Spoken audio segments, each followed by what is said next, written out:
এই বাচ্চা নামদারে তাহাজ্জুদের সময় দেয়া হুজুরের ঘরের দরজা ঠক ঠক ঠক ঠক কই কেউ এসে তো আমি না আমি অন্যকে ওই কিল্লা এসে তো ঘটনা তো করছে ওই কি হয়েছে তো পোলাই তো আমার এখন যে পুরা কইতেছে যে কাজী কি পোলাই করবে না আমি দিতে হয়তো পোলারে আইতে দেন বসে পোলা আইসে রেখে বাবা একটা কাজ করো 40 দিন তো নামাজ পড়ছো আরো 40 দিন করো তারপরে বিয়ে দিয়ে আমরা হুজুর করে যে সিটিং এটা আমি আগে জানতাম নাউজুবিল্লাহ বাইচে কই না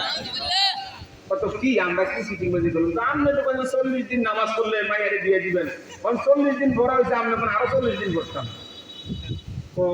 আমি একটু বুঝতে পারতেছি না তুমি আরো 40 দিন করো কয় না কয় জানি আপনি এটা কইবেন এই জন্য আইনও একটু কেরফা লাগে না কি লাগে ওই কি কয় একদিন ওযু করি না একদিনও কি আর না হুজুরে তো কি 40 দিন নামাজ পড়লে তো এই নামাজ গুলার কথা না মায়ের কত কিছু না ভুলে যাওয়ার কথা আল্লাহর প্রতি প্রেমে করার কথা হেতু যদি হিমায়ের কথা কয় কিছু ঝামেলা আছে তো ঝামেলা গান কি এত ওযু ছাড়া নামাজ পড়ছে কি ছাড়া নামাজ পড়ছে ভাইয়ারা আমার বাদশার কথা বলার কোনো মূল উদ্দেশ্য নয় উদ্দেশ্য হলো রমজানুল মুবারকে আমরা অনেক মুসল্লিরা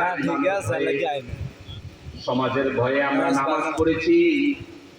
আমরা যদি রোজা না রাখি মানুষ আমাকে খারাপ বলবে শাহ ইমরান সাহেব আমার রাস্তায় কেন ধরাইয়া উঠাইবে বসাবে সিরাজি সাহেব মিম্বারে বসে আমাকে শরম দিবে লজ্জা দিবে এই ভয়ে আমি রোজা রেখেছি নামাজ পড়েছি কিন্তু আমি যদি আমার রবকে খুশি করার জন্য নামাজ পড়তাম আর রোজা রাখতাম তাহলে বান্দা রমজানের পরেও বান্দা আর একদিনের জন্য নামাজ ছাড়তো না কথা কও ঠিক কিনা ভাইয়েরা আমার আল্লাহ রব্বুল আলামিন সূরা তাহা নাযিল করে দিয়ে এই সূরার একটা ব্যাকগ্রাউন্ড আছে রাহমাতুল লিল আলামিন নবী আমার 1 ঘন্টা 2 ঘন্টা নামাজ পড়তেন না সারা রাত পয়গম্বর দাঁড়ায় দাঁড়ায় নামাজ পড়তেন আল্লাহর পয়গম্বর রাত্রি বেলা দাঁড়ায় দাঁড়ায় নামাজ পড়তেছিলেন নবীজি লম্বা সময় নামাজ পড়তেন নবীজির পায়ের হাঁটুগুলো সব ফুলে যাইত নবীজির পায়ের গোড়ালিগুলো তার শরীর থেকে পানি নেই মা পায়ের গোড়ালিগুলো একবারে ফেটে যাইত পানি বের হয়ে যাইত এত লম্বা সময় পয়গম্বর নামাজ পড়তেন আল্লাহ নবীজির একজন সাসি আম্মা ছিল তার নাম হলো উম্মে জামিলা আবু লাহাবের স্ত্রী উম্মে জামিলা রাতের বেলা নবীজির ঘরের পাশ দিয়ে যায় তাকে দেখে পয়গম্বর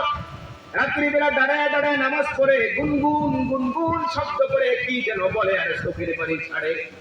পয়গম্বরের পায়ের গোড়ালিগুলো একবারে কেটে গেল উম্মে জামিলা একটা কাগজ নিলেন কলম হাতে নিলেন নিয়ে একটা নোট করলেন নোটটা লেখা সকালবেলা আবু জাহেলের মজলিসে গেলেন যা ডাক দিয়া বলে আবু জাহেল ধরো একটা নোটিশ তোমার জন্য আনছি একটা জরুরি খবর নিয়ে আসছি যেই মুহাম্মদের চিন্তায় তুমি ঘুমাইতে পারো নাই আমরা দেব দেবীর পূজা করতে পারি নাই মা কালী মা সরস্বতীর পূজা করতে পারি নাই আমরা সূর্যের পূজা করতে পারি নাই গরুর পূজা করতে পারি নাই একটা খবর আছে ওই মুহাম্মদ যেই খোদার কথা বলে যেই এক আল্লাহর কথা বলে আমার মনে হয় মুহাম্মদের খোদা তারে ছাইরা দিছে মুহাম্মদের খোদা মনে হয় তাকে ভুলে গেছে সেই জন্য মুহাম্মদ সারা রাত দাঁড়ায় কি যেন এগুলো বলে আমি তাকে দেখলাম মুহাম্মদের পায়ের গোড়ালিগুলো ফেটে গেছে মুহাম্মদ বিন্দু পরিমাণ বিশ্রাম করে না রাতের বেলা ঘুমায় না আল্লাহর পয়গম্বর সাল্লাল্লাহু আলাইহি ওয়াসাল্লামের এই কথাগুলো যখন বলছিলেন আল্লাহ পাক রব্বুল আলামিন খবরগুলো জেনে জিবরিলকে পাঠিয়ে দিয়া বললেন ও জিবরাইল যাও যাও যাও আমার হাবিবকে যা খবরটা দিয়ে দাও উম্মে জামিলা